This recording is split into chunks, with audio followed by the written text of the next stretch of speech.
그러니까 압박이라는 건 뭐냐면은 로우 블록 내려앉았을 때는 조금 더 그냥 원래 하던 대로 하는 느낌이 있어요. 4-4-2, 4-3-4, 뭐 4-1-4-1이면 그걸 유지하는 게 있는데 토트넘 경기를 제가 최근에 보면서 느끼는 거는 뭐냐면은 전략 개념이 별로 없어요. 상대에 입각해서 압박은 디테일이 좀 바뀌어야 되거든요. 근데 이게 경기 중에 일관성이 없어요. 어떨 때는 오른쪽으로 갔다, 어떨 때는 왼쪽으로 갔다, 오른쪽 갔다, 왼쪽 갔다. 이게 반복이 돼요. 그러니까 제가 얘기한 거예요. 상대에 입각한 전략이 압박에서는 그렇게 있는 것 같진 않아 보여요.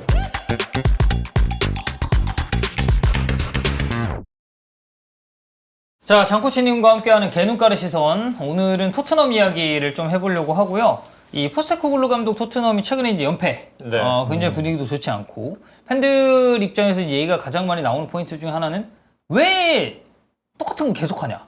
계속 처발리는데. 안 되는 걸. 예. 그 안 되는 걸 왜 계속하냐? 이 포스테코글루 감독이 가지고 있는 그 전술적인 철학에 대한 고집이 이대로 괜찮냐? 이 얘기를 좀 하시는 팬들이 많거든요. 네. 토트넘 이야기를 좀 하지 않겠습니까? 네. 저도 장코치의 어떤 그 분석에 대해서 네. 뭐 이렇게 뭐 개눈가를 시선으로 내가 이렇게 딱 이렇게 집중해서 보겠다. 네. 뭐지? 개눈가리 매 눈으로 네. 이렇게 매눈깔로. 뭐, 매눈깔로 이렇게 뭐 찝어내겠다가 아니고 네. 어떻게 설명하는지 오늘 특별히 제 개인적으로 굉장히 궁금합니다. 자, 오늘 개눈깔 대 매눈깔. 네. 지금 시작합니다. 그래서 이게 아무래도 좀 집중적으로 나오는 포인트들이 있잖아요. 그래서 일단은 저도 좀 포커스를 맞춰서 봤던 경기도 한번 더 봤습니다. 그래서 4연패 지금 중이잖아요. 뉴캐슬 졌고 아스날 졌고 리버풀 졌고 그다음에 첼시 졌잖아요. 네. 그래서 이거 4경기 위주로 봤는데 그래서 봤는데 확실히 좀 얘기할 거리들이 있더라고요. 그러니까 이거는 모르겠어요. 그러니까 제가 항상 얘기하는 거지만 저도 팀 내부 사람이 아니기 때문에 그쪽에는 있는 정보인데 저한테는 정보가 없어서 이런 생각을 제가 할 수도 있는데 어쨌든 간 저도 의구심이 드는 포인트들이 꽤 있어서 아마 그게 보통 이제 뭐 팬분들이 가지고 있는 건 좀 동의를 할 것 같아요. 그래서 그 부분에 대해서 좀 얘기를 해보겠습니다. 그래서 일단은 1차적으로 제일 큰 거는 그걸 것 같아요. 방금 얘기하셨지만 왜 안 되는 거 계속하냐. 안 되는 건데 계속하는 게 뭔지를 좀 명확하게 하고 할까요? 그렇지. 네, 토트넘이 계속하는 게 뭔지를 명확하게 하려고 하는데 이거는 토트넘이 이제 수비를 하고 있는 상황. 아니요, 공격할 때. 공격할 네, 때. 그래서- 후방에서 빌드업을 할 때. 후방에서 빌드업 네, 할 때. 예를 들어서 지금은 아스날전이라고 가정을 해볼게요. 토트넘의 경우에는 좀 구조 자체가 특이하긴 하죠. 우리가 보통 얘기하던 인버티드 풀백인데 인버티드 풀백 중에서도 제일 극단적인 형태여서 그러니까 시작 자체는 4-3-3이라고 볼 수가 있는데 토트넘 같은 경우에 극단적인 건 뭐냐면은 보통 우리가 풀백이랑 이제 8번 이제 메잘라가 있으면은 메잘라가 됐든 풀백이 됐든지 간에 무조건 풀백이랑 센터백 사이로 한 명씩 가죠. 그리고 그 다음에 양쪽 풀백이 다 안쪽으로 들어요. 그래서 방금 얘기한 것처럼 메잘라가 이 위치에 있는 선수가 메잘라가 될 때도 있고 풀백이 될 때도 있고 아니면 거꾸로 이게 풀백이 될 때도 있고 메잘라가 될 때도 있는데 어쨌든가 이런 식으로 중앙에다 부하를 주는 거죠. 센터백들 같은 건 2명 남아있고 필요에 의해서는 이제 한 명 미드필더가 6번이 내려오는 경우도 있는데 기본적으로는 여기서 계속해서 대각선으로 공을 잡게 되면은 여기서 와서 여기서 2대1 걸리고 또 열리게 되면은 여기서 또 이제 받고 여기서 또 대각선 걸리고 그래서 그러니까 지금은 아스날은 4-4-2였으니까 수비를 할 때 보시게 되면 그러니까 사이에 다 인터벌 갭에 모든 선수가 다 배치가 돼 있는 거예요. 그래서 기본적으로는 그래서 중앙으로 이런 식으로 부하를 계속 줘서 중앙으로 다 끌어들이게 해놓고 그 다음에 이제 센터백에서 한 번에 측면 쪽으로 나가서 이제 아스날전 같은 경우 오른쪽이 클룹셉스키 나왔었고 이 공이죠? 지금 나간 게. 이거 공유 죄송합니다. 네. 예. 여기서 나갔었고 좋은 지적. 네. 여기서 이제 의도하는 게 뭐냐면은 왼발잡인데 오른쪽에 놓고 오른발잡인데 왼쪽에 놨다 보니까 뭐 그냥 보통 이제 영어 표현으로는 뭐 그렇게 얘기하는 경우가 있더라고요. 이렇게 와서 오면 여기서 클룹셉스키 같은 경우 와서 반대쪽으로 스윙한다고 여기서 와서 이제 반대쪽 전환하게 되면은 이 간격이 벌어지게 되니까 벌어졌을 때 여기서 원원원을 하든지 아니면 여기서 원원투가 나오는 거죠.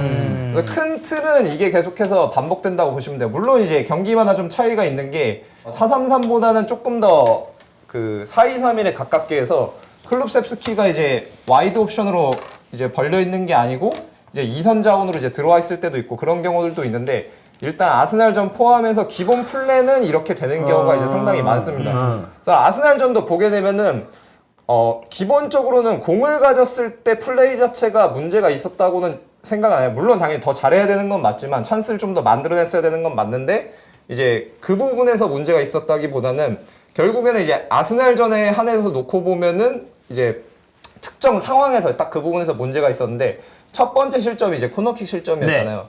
코너킥 실점이었는데 그 부분에 대해서 좀 얘기를 해볼게요.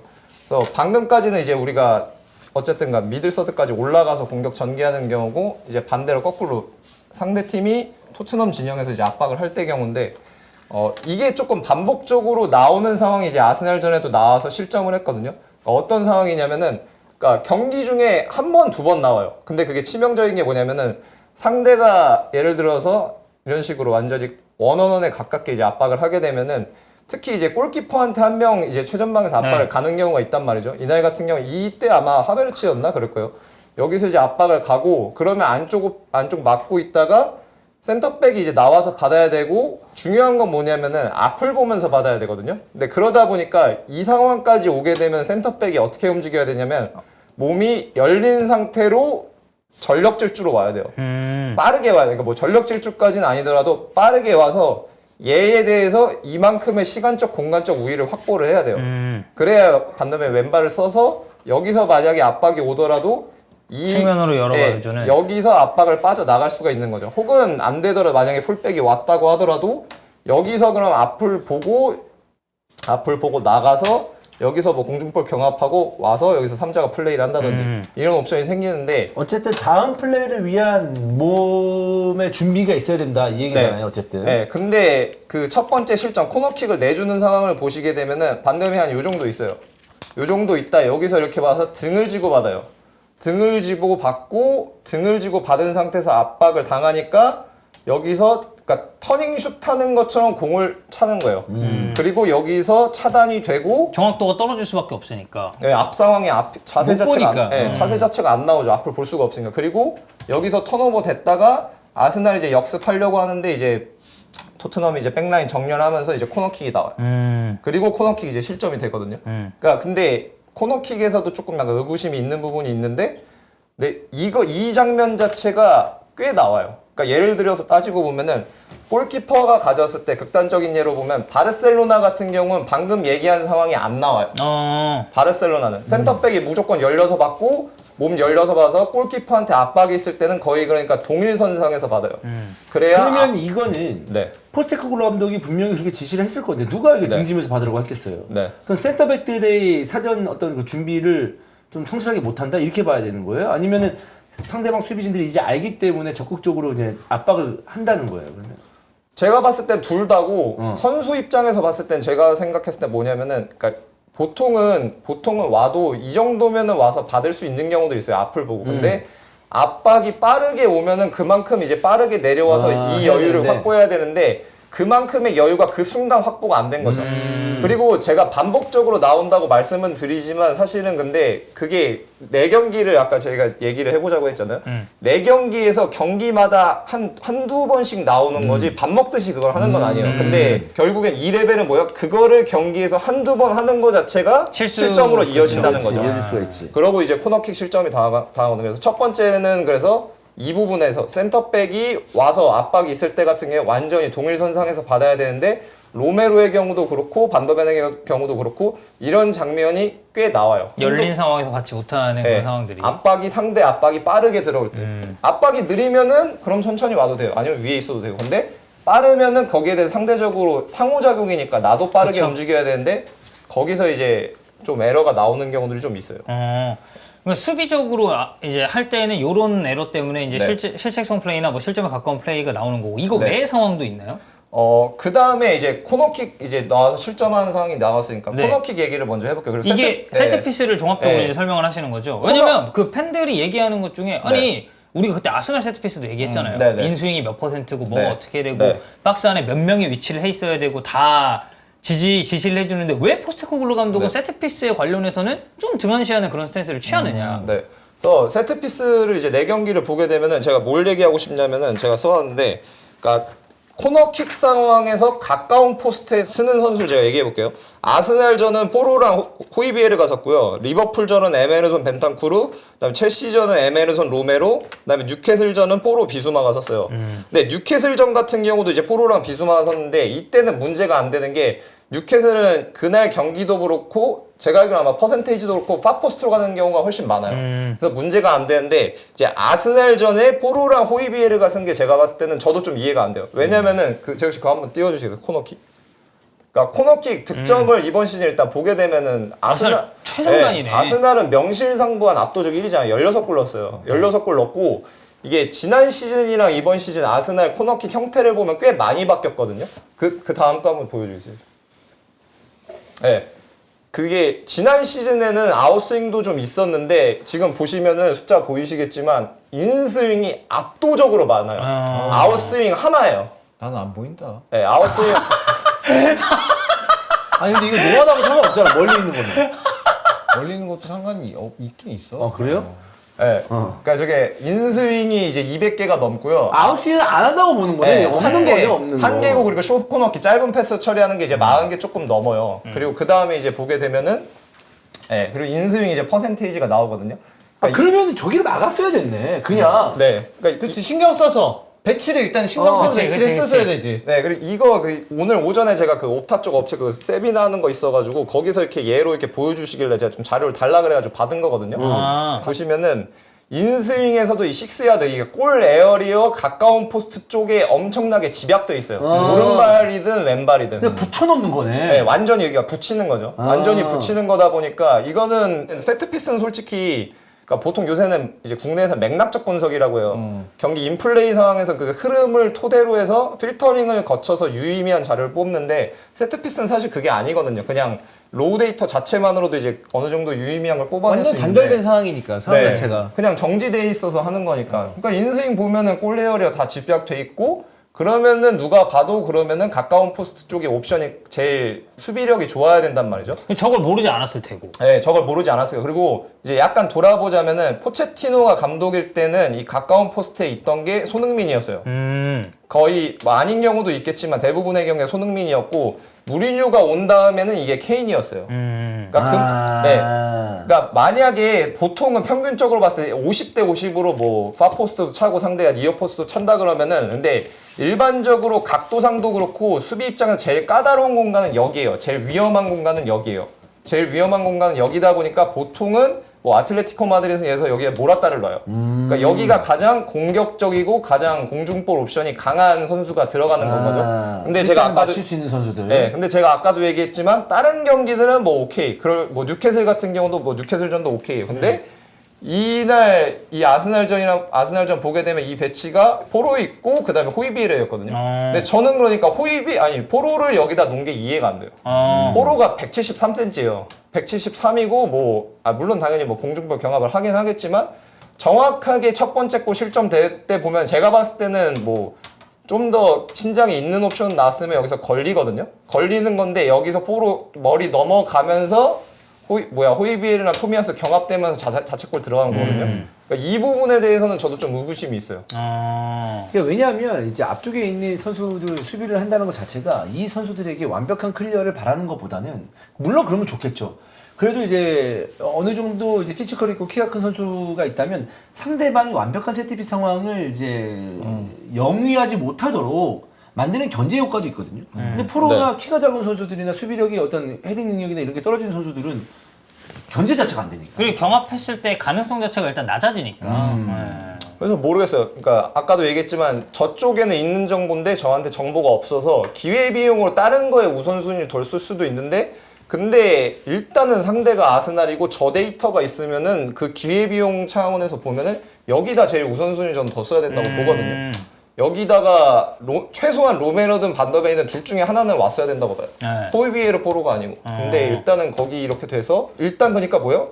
공 가졌을 때는 그래도 나쁘지 않았어요. 그리고 이게 그 모멘텀이 전반 중반까지 왔거든요. 후반전에는 아스날이 공을 가지고 좀 더 잘했는데 전반에는 그래도 중반까지는 토트넘이 공 가지고 있고 로메로 막 골대 맞추고 그다음에 로메로 이제 코너킥 헤딩했는데 파울되고 이런 장면이 있었잖아요. 그러니까 그거 자체가 모멘텀이 왔다는 건데 근데 문제는 결국에는 이렇게 해서 여기서 한 골 먹고 시작했다는 거죠. 그리고 어쨌든 이거에 있어서 데이터도 있었을 텐데 충분한 방어가 안 됐고 결국 여기서 실점하니까 경기를 조금 더 어렵게 풀어갈 수밖에 없고. 그러니까 세트피스에 관련해서는 이제 이런 포인트들이 있는데 근데 이제 또 이제 그 말도 있어요. 그러니까 손흥민 선수 톱 관련해서 얘기도 좀 있는 게 이제 히샬톱 손흥민 윙으로 돌리는 게 조금 더 나은 경기들이 있지 않았냐. 왜 손흥민 톱을 계속 이제 좀 고집을 하느냐. 이 부분에 있어서도 좀 궁금하신 게 많을 것 같거든요. 저도 근데 그렇게 생각해요. 지금 상황에서 봤을 때는 최근 그 경기 보니까 히샬리송 나오고 왼쪽 손흥민 그다음에 오른쪽은 뭐 브레넌이 나오는 클롭셉스키가 나오는 이게 베스트라고 저도 생각을 해요. 네. 근데 이제 이게 찾아봤거든요. 히샬리송이 시간 순서대로 볼게요. 웨스트햄전 뛰었어요. 그다음에 노팅엄전 소집도 안 됐어요. 뉴캐슬전도 소집도 안 됐어요. 그 다음에 아스날전 뛰었어요. 그 다음에 리버풀전 뛰었어요. 그러니까 소집이 안 됐다는 거는 부상으로 못 뛰는 상태라는 거죠. 그러니까 이거는 솔직히 이거는 저도 히샬리송이 뛰는 게 맞다고 보는데 계속 부상으로 명단에도 포함이 안 되는 선수 사실 선발로 넣을 수는 없는 거죠. 상황이 네. 이제 그럴 수밖에 없었던 근데 경우다. 히샬리송 뛰는 거 보면 되게 아파 보이거나 뭐 컨디션이 되게 떨어진다는 느낌이 아니라서 오히려 아니 포스테코글라 감독이 뭐 신뢰를 안 하는 게 아닌가라는 생각이 들 정도인데 사실 지금 제코가 석자인데 그럴 이유는 전혀 없고 확실히 컨디션의 네. 문제로 보는 게 그게 그러니까 90분을 뛰는 거랑 후반전 60분, 70분경 가서 2, 30분 뛰는 거는 아예 그게 인텐시티가 다르거든요. 그리고 결국에는 인텐시티가 모자랐을 경우에 부상이 와요. 상대랑 경합 상황이라든지 아니면은 뭐 스프린트라는 상황이라든지 제가 예전에 한번 얘기했잖아요. 이게 엑셀로 보통 다 데이터가 있다고 해서 네, 맞아요. 빨간색, 뭐 초록색, 노란색 이렇게 해가지고 데이터가 다 있는데 제 생각에는 저도 봤을 때도 히샬리송이 나오는 게 맞아요. 근데 그 이유 때문에 몸 상태가 정상이 아니라서 들쭉날쭉 하다 보니까 아마 못 나오는 거지 않나 싶고 근데 리버풀전으로 해서 좀 얘기를 해보자면은 그러니까 뭐 손흥민 개인의 얘기뿐만이 아니고 팀 전반적인 거라고 볼 수가 있는데 좀 이것도 약간 보면서 이제 의문이 드는 게 좀 있더라고요. 상대 진영에서 이제 압박을 할 경우거든요. 상대 진영에서 압박을 할 경우인데 리버풀전을 보시게 되면은 센터백 이때가 콴사, 자렐 콴사. 네, 콴사가 나왔고 왼쪽이 반다이기 나왔어요. 왼쪽이 반다이기 나왔는데 압박 형태를 보게 되면은 그러니까 토트넘에 제가 압박을 하는 걸 보게 되면은 그러니까 압박이라는 건 뭐냐면은 로우 블록 내려앉았을 때는 조금 더 그냥 원래 하던 대로 하는 느낌이 있어요. 4-4-2, 4-3-4, 뭐 4-1-4-1이면 그걸 유지하는 게 있는데 토트넘 경기를 제가 최근에 보면서 느끼는 거는 뭐냐면은 그러니까 전략 개념이 별로 없어요. 그러니까 상대에 입각해서 압박은 디테일이 좀 바뀌어야 되거든요. 리버풀전 같은 경우가 많이 나온 상황이 뭐냐면은 자, 생각을 해보세요. 얘가 반다이기고 얘가 콴사예요. 압박 시작 포인트를 여기서 9번이 있으면 어디로 잡으시겠어요, 보통? 그러니까 그냥 제 생각을 말씀드리면 저는 이렇게 가요. 반다이크한테 왜? 얘는 오른발잡이니까. 네. 왼발 오른발 쓰냐를 봤을 때 오른발잡이니까 저는 이렇게 가요. 근데 경기 중에 이제 많이 나오는 상황이 뭐냐면은 그 첫 번째 실점할 때 상황이거든요. 스로인이에요. 스로인이 이제 나왔다가 여기서 전개가 되는데 스로인 상황은 기본적으로 세트피스잖아요. 그러니까 세트피스는 기본적으로 세팅값이 뭐냐면 야 너네 위치 잡고 싶은데 잡아. 우리도 위치 잡고 싶은데 잡을게요. 근데 이 상황으로 보게 되면은 상대에 입각한 압박을 한다고 봤을 때 이렇게 한쪽으로 일단 스로인이 전개가 되는 상황이면은 저는 기본적으로 이 압박이거든요. 여기서 이렇게 가면은 오른발을 못 쓰고 왼발을 쓰게 하고 그럼 여기서 이제 원원으로 압박을 가는 거죠. 그러니까 공간도 안 열어준다는 그러니까 거잖아요. 지금 장코치가 얘기하는 건 뭐냐면 압박을 가는데 얘네들 아무 생각 없이 압박한다. 네. 디테일이 떨어진다. 아니 코치든 감독이든 선수는 모를 수 있어. 그러니까 오른발만 막아놓으면 왼발에서 빌드업 할 수 있겠지. 근데 정확성이 떨어지니까 우리 압박한 왼쪽에서 볼 끊어내고 공격할 수 있지 않느냐. 이런 디테일이 있어야 되는데 반다이크네. 압박해야지. 해. 이렇게 한다는 거 아니야 그냥. 아무 생각 없이. 그 첫 번째 실점 장면 보면 이렇게 돼요. 그래서 어떻게 압박이 되냐면 여기서 이렇게 던지거든요. 여기서 이렇게 가요. 그러니까 오른발로 뭐 하기 좋아요? 열기 좋지. 전환하기 좋죠. 그러니까 여기서 그리고 토트넘 압박을 윙이 센터백한테 점프를 뛰거든요. 그러니까 여기서 그냥 어떻게 나오는 거야? 축하하는 거지. 여기서 나오거든요. 열려. 그리고 이게 누구야? 시발점이 이게 누구예요? 아놀드지. 아놀드죠. 문제는 뭐야? 그러면은 오른쪽으로 공이 나왔기 때문에 어떻게 돼야 돼요? 다 오른쪽으로 와야 돼요. 오른쪽으로 나왔을 때 그럼 아놀드는 여기로 뭐래요? 킥을 하지. 전환을 하죠. 너무 정확하게. 네. 근데 그 왼쪽은 어쨌든 이제 또 뭐 루이스 디아스가 또 있었고. 네. 그러니까 그러고 이제 첫 번째 실점이 나와요. 리버풀전 같은 경우. 근데 그러니까 인플레이 상황이면은 매 순간 원하는 대로 압박을 사실 할 수는 없어요. 형태 자체가 디테일을. 그치. 왜냐하면 막 공이 빠르게 순환되면 그거에 맞춰서 가야 되니까. 근데 적어도 스로인을 할 때는 서 있는 정지된 상태고 준비만 하면 이거는 막을 수 있다. 이쪽 라인은 막을 수 있다. 이거 아니에요. 준비할 시간도 어쨌든 그만큼 오픈 플레이보다는 훨씬 확보가 돼 있고. 그래서 그 장면이 이제 리버풀전 나온 게 있거든요. 나온 게 몇 분이냐면은 84분 54초요. 84분 54초 보면은 히샬리 여기 서 있어요. 여기 서 있고 반다이 여기 있다 보니까 제가 말한 형태로 이제 뭐 윙이 있고 여기 압박이 돼서 여기서 서 있다 보니까 여기서 왼발로 집어넣다가 그대로 여기서 턴오버 되고 여기서 바로 공수유권 회복하거든요. 근데 이게 경기 중에 일관성이 없어요. 어떨 때는 오른쪽으로 갔다, 어떨 때는 왼쪽으로 갔다, 오른쪽 갔다, 왼쪽 갔다. 이게 반복이 돼요. 그러니까 제가 얘기한 거예요. 상대에 입각한 전략이 압박에서는 그렇게 있는 것 같진 않아 보여요. 그러니까 예를 들어서 근데 이게 어느 정도 이해가 되는 포인트는 어떤 때냐면은 예를 들어서 지금 뭐 레알 마드리드나 뭐 도르트문트나 아니면은 뭐 파리처럼 주중 경기가 챔스 경기에서 주중 주말 이렇게 하면은 제가 맨날 얘기하는 시간이 없어요. 그러니까 그 힘들어. 일관된 그걸로 네. 계속 가져갈 수밖에 없는 상황이라는 거죠. 시간이 없어요. 물론 뭐 언질 정도 나겠죠. 선수들한테 정보 정도는 주겠죠. 근데 그걸 훈련을 할 시간이 없어요. 근데 토트넘은 사실 그런 경우는 아니잖아요. 지금 리그만 하니까. 그렇지. 준비할 시간도 많았어 사실 이번에 네. 연패하기 전에. 데뷔할 수 있었어. 맞아요. 일정으로 봤을 때 그런 경우는 아니거든요. 근데 이제 압박을 보게 되면은 여기서 막 이러고 왔다가 여기서 얘가 준비가 안 된 경우가 있거든요. 여기서 이제 근데 압박을 그냥 시작을 해버려요. 시작을 해서 여기 가면 막 여기까지 뛰어가요. 여기까지 갔다가 와서 공 받으면 여기서 윙 왔다가 여기서 2대1 걸리는 거예요. 이거 손흥민도 이런 식으로 많이 압박했을 네, 때. 네. 그래서 아 저렇게 막 많이 떠도 되나라고 단순한 생각을 했었는데 네. 사실 이게 잘 안 되는 팀의 약간 좀 그 유형이거든. 압박을 했을 때 네. 약간 혼자 압박한다는 느낌. 네. 팀 단위 압박이 네. 아니고 네. 옛날에 이거 제일 많이 느꼈을 때가 아스날 산체스 있었을 때. 상황. 진짜 아스날 많이 안 좋았을 때 산체스 혼자 압박하고 왜 니네 압박하냐. 그래서 막 이렇게 손짓 엄청 했잖아요. 그거 되게 그때. 자주 많이 나왔었거든. 사나 네. 요즘엔 힘 없어도 못해. 근데 그런 느낌이 들 정도로 네. 그냥 압박의 자체에서도 네. 디테일함이 부족하다. 네. 그러니까 쉽게 얘기해서. 네, 거꾸로 얘기하면은 빨간색을 그냥 편의상 토트넘이라고 할게요. 빨간색 토트넘이고 흰색을 뉴캐슬이라고 하면 뉴캐슬이 압박을 어떻게 하냐면은 아 진짜 무서웠지. 네, 어떻게 하냐면은 이제 오른쪽 윙이었는데 있고 이삭이 중앙을 막아요. 6번을 막고 골키퍼에서 공 나오면 계속 어떻게 압박하냐면 이렇게 압박해요. 이렇게. 반스 못 있으면 돌아서게. 얘 왼발잡 반더면 왼발잡이잖아요. 안 나가게. 왼발로 못 나가게 하고 그리고 제가 얘기했던 것처럼 중앙 옵션을 다 1대1로 막아버려요. 아 그래서 내가 얘기했던 게 뭐냐면 아니 왜 자꾸 저 빌더 알았어. 포스테코를 알았어. 네. 근데 압박 너무 잘 되니까 그냥 버려고 몇 번은 이렇게 할 정도였거든. 네. 상대 압박을 너무 잘하니까. 네. 근데 이거를 풀어나가는 것도 중요하겠지만 그게 안 될 때는 네. 사실 버리면서 네. 어쨌든 좀 밀어넣는 게 또 중요하잖아 사실. 네. 근데 중간에 빌드업하면서 계속 쌓이더라고. 근데 그리고- 뉴캐슬이 이런 디테일함까지 있으면서 압박을 하다 보니까 네. 그렇게 압박이 잘 된 네. 거구나. 그러니까 주발을 아예 못 쓰게 막아버렸으니. 그래서 경기 중에 계속 나오는 상황이 자주 나오는 상황이 뭐냐면은 자꾸 비카리오가 여기까지 나와요.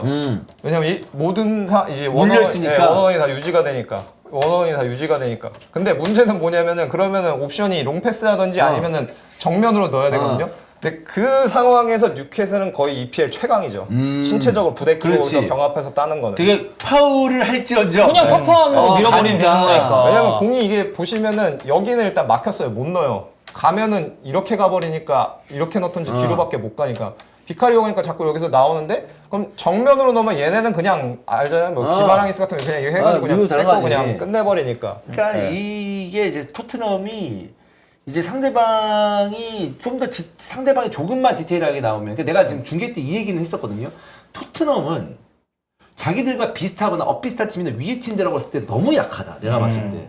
그러니까 오히려 중하위권 팀들하고 할 때는 할 수 있겠다. 그냥 이제 이런 디테일함 갖고 있는 또 이런 팀들이 이런 디테일을 갖고 있기 때문에 상위권에 올라와 있는 거 아니야. 내가 소위 말하는 유로파권, 뉴캐슬 같은. 그러니까 유럽 대항전 진출할 수 있는. 그냥 이런 디테일을 갖고 네. 있는 팀한테는 네. 약한 거야. 네. 왜? 이게 이 토트넘도 디테일이 떨어지니까. 네. 근데 솔직히 이 정도 지금 시점까지 오면은 그러니까 이거는 숙련도의 문제가 아니고 기회비용으로 봤을 때 프로는 어쨌든 이겨야 되니까 그렇지. 그 관점에서 봤을 땐 솔직히 조금 약간 변화가 좀 필요하지 않나. 네, 필요하지 근데 않나 지금 싶고. 3경기 남았는데. 네. 그러니까 이런 버린 부분, 경기가 지금 몇 이런 경기야. 부분에서 우리가 맨날 뭐 가르디올라 뭐 공 가지고 공격만 한다고 하지만 가르디올라 같은 게 엄청 디테일하거든요. 그래서 챔스에서 라이프치를 최근에 자주 만났었잖아요. 그래서 아, 맞아. 맨날 만났어. 네, 지난 시즌 같은 경우에서 흰색 그냥 시티라고 가정을 하면은 그 지난 시즌 챔스 우승했을 때 같은 경우 압박을 라이프치전 기점을 해서 어떻게 바꿔버렸냐면은 걔네는 이제 윙 다 좁혀가지고 여기서 숫자 많이 두잖아요. 약간 사둘둘둘 같은. 네. 그리고 이제 과르디올라가 기자회견 보면 얘기하는 게 뭐냐면은 풀백이 여기가 오른쪽 풀백 있고 그 다음에 여기가 라움이잖아요. 라움이 있고 라움이 얘네가 이 높이까지 와요. 이 높이까지 오니까 과르디올라가 얘기하는 게 센터백에서 여기로 한번 가게 되면은 엄청나게 위험하다. 여기에 오게 되면은 이 중앙으로 넣어서 여기서 이제 백라인 우리 백라인 마주보고 플레이할 수도 있고 아니면 여기서 빠지면서 벌어지면 이 벌어진 간격으로 계속해서 들어온다 얘기를 하거든요. 그러다 보니까 과르디올라가 압박을 어떻게 했냐면은 그 지난 시즌 보시게 되면 이렇게 가요. 둘이 중앙 미드필더를 폴란드랑 이제 다브라이너가 보통 맞고 여기서 이렇게 압박을 해요. 이 패스 라인이 안 가게. 나는 이런 거는 한 번도 생각 못했어. 여기서 이렇게 압박을 하거든요. 야, 장코치 이거 대단하신 분이네. 난 이렇게 그 압박을 했을 때 동선까지는 생각을 해본 적이 없어. 축구를 보면서. 아니 뭐 이렇게 일반적으로 배워본 적도 없고. 그러니까 우리 이제 보이는 대로 이제 저기를 하니까. 그러니까 끽해야 우리가 내가 공찰거나 했을 때 야, 쟤 그냥 왼발 못 쓰게 해. 왼발 없어. 막 오른발만 쓰게 해. 뭐 끽해야 이런 거였는데 이렇게 압박을 했을 때 이런 식으로 온다 그러면 솔직히 만약에 내가 중앙수비, 난 수비수 출신이고 중앙수비수였잖아. 근데 내가 만약에 여기 섰어. 여기 섰는데 내 오른발 자리를 이거 지금 섰는데 잠가나? 상대방? 난 그럼 진짜 했어. 나 뺨 한 30대 맞았을 거 전반전 끝나고. 원래 몇 대 맞는데? 원래 한 2대 맞지. 근데 그게 이제 15배로 늘어나는. 진짜 나 같았으면 나 왼발 너무 못 쓰니까. 그럼 나는 여기서 만약 볼 잡고 여기서 빌드 이렇게 해야 되는데 만약 여기 물려있다? 그리고 여기 앞에 공간 막혀 있고. 해야 된다? 그럼 나는 주장창 여긴가 어디 뭐 접어가지고 이짤병 하다가 뺏기고 막 하면서 지랄병 났을 거야. 난 이거 한 번도 생각 못 해봤네. 진짜 그렇구나. 그래서 이 경기 끝나고 기자회견에서 그릴리시랑 베르나르도 실바를 극찬해요. 과르디올라가 타이밍 맞게 한 번에 패스라인 3개를 막으면서 가는 선수라고. 특히 베르나르도 실바 엄청 극찬하거든요. 그러니까 베런시바 또 많이 뛰는 선수고 잘 뛰는 선수니까. 그러니까 이런 부분 때문에 그 시티 피트니스 코치 부에나벤투라 그 컨퍼런스 제가 영상 본 게 있는데 한 1시간 반 얘기하는데 되게 반복적으로 얘기하는 게 뭐냐면 수비적으로 난 제일 많이 배운 감독이 과르디올라라고 같이 일한 감독 중에. 그러니까 이런 데서 있는데 그러니까 이런 부분이 조금 그러니까 전략 형태로 상대에 맞춰서 압박을 한다는 부분이 조금 디테일이 부족하지 않나. 야, 이게 이렇게 하면서 이제 앞으로 중계나 해설할 때 이제 그 수비 라인들의 어떤 그 주발이나 이런 것도 다 디테일하게 알아야 돼. 그래야 상대방의 맞아. 대응을 어떻게 하는지 빌드업을 했을 때 뭐가 안 되는지 알 수 있는 부분이니까. 네. 야. 이게 되게 디테일했어요. 그렇지. 수비 상황, 세트피스 왜 그렇게 아, 했는지. 너무 감동적이었다. 공격적으로 압박할 때 뭐 어떻게 해야 되는지 오늘 종합적으로 좀 되게 잘 풀어 설명을 해주지 않았나. 왼발 오른발을 했을 때 나는 수비적으로 생각한 적은 한 번도 없고. 그러니까 그만큼 이제 현대 축구가 수비에 있어서 할 때도 정확도가 필요하다는 거야, 패스 하나에. 왜냐하면 옛날에는 진짜 옛날에는 수비에서 빌드업 한다? 패스 좀 안 돼? 야! 그러면 버려. 아, 뻥차! 그럼 됐잖아. 근데 이제 그런 게 아니라는 거지. 사실 얘기할 수 있는 부분은 좀 더 있는데 근데 일단 큰 게 이거예요. 그러니까 내 경기를 봤을 때 좀 반복적으로 나오는 부분들. 제가 봤을 때는 올 시즌 이제 끝나고 이제 또 이제 프리시즌 돌입할 거 아닙니까? 그때 이제 한 시즌을 쭉 돌아보면서 네. 조금 더 그런 디테일한 거 한 번 더 해도 저는 오케이. 괜찮을 것 같거든요. 좋습니다. 토트넘은. 그러니까 이게 제 생각에는 포스테코글루 감독이 약간 지금 그 미첼 지로나 감독이랑 약간 비슷한 시점인 것 같아요. 그 막 왔을 때 그 네. 느낌인가요? 그러니까 그러면? 미첼이 그 인터뷰 영상을 길게 한 것들이 스페인어로 되게 많은데 이제 자기 커리어를 이렇게 돌아보면서 얘기하는 게 뭐냐면 그 우에스카랑 라요로 이제 승격시켰을 때 일부 맞아요. 리그 왔을 때 얘기를 하거든요. 근데 자기가 이제 라요에서 지도자 커리어를 시작을 했는데 그때만 해도 이제 빠코 에메스가 감독이었으니까 빠코 에메스가 어떻게 보면 약간 포스테코글루 감독이 하는 거랑 비슷하거든요. 그 노선이 결이 좀 비슷해요. 그러니까 결국에 일부 리그 와서 계속해서 잔류를 반복적으로 못했던 게 거기서였고 그러면서 미첼 감독 얘기하는 게 그 쉬는 시즌에 시메오네 감독 하는 거 아틀레티코 가서 훈련하는 거 보고 막 이제 그랬다고 얘기를 하거든요. 그러니까 수비적으로 좀 아이디어를 얻었다 얘기를 하는데 그러니까 포스테코글루 감독도 결국에 이 프리미어 리그에서 감독한 건 처음이잖아요. 네, 근데 그렇죠. 이 레벨은 진짜 그 한 번 그 시간적 공간적 뭐 예를 들어서 다른 데 요만큼 주면은 커요. 근데 여기는 요만큼 주면은 그냥 거기서 풀어 나와서 그냥 개인기량으로 골이 나와버리니까. 하긴 생각해보면 셀틱은 어쨌든 스코티시에서는 톱이니까 그치. 이렇게 그냥 압박을 네. 해도 상대팀이 대응이 안 네. 되는 케이스들이 훨씬 많았을 거고. 네. 근데 거기서 조금 시행착오를 겪는 것 같은데 근데 문제는 결국엔 거죠. 프리미어리그 팀들은 특히 토트넘도 그렇지만 그게 시행착오를 과연 얼마만큼 기다려줄 것인가. 근데 뭐 미첼도 결국은 라요 안 됐고 우에스카 안 됐고 지금 지로나 와서 그쵸. 세 번째 팀에서 결국에는 이게 어느 정도 수정이 된 건데 그러니까 그거를 좀 봐야 되지 않나 싶긴 합니다. 네. 그렇습니다. 뭐 오늘 토트넘 얘기까지 이렇게 마무리를 좀 해봤고요. 말씀드렸듯이 저희가 뭐 이제 시즌 끝나거나 한번 총 이제 시즌 돌아볼 때 이제 한 팀씩 해보는 그런 과정에 있어서 토트넘도 한 번 더 디테일하게 네. 저희가 짚어보는 시간을 갖도록 하겠습니다. 자, 히든풋볼 목요부 여기서 마무리를 하겠고요. 저희는 다음 주에 돌아오겠습니다. 안녕. 감사합니다.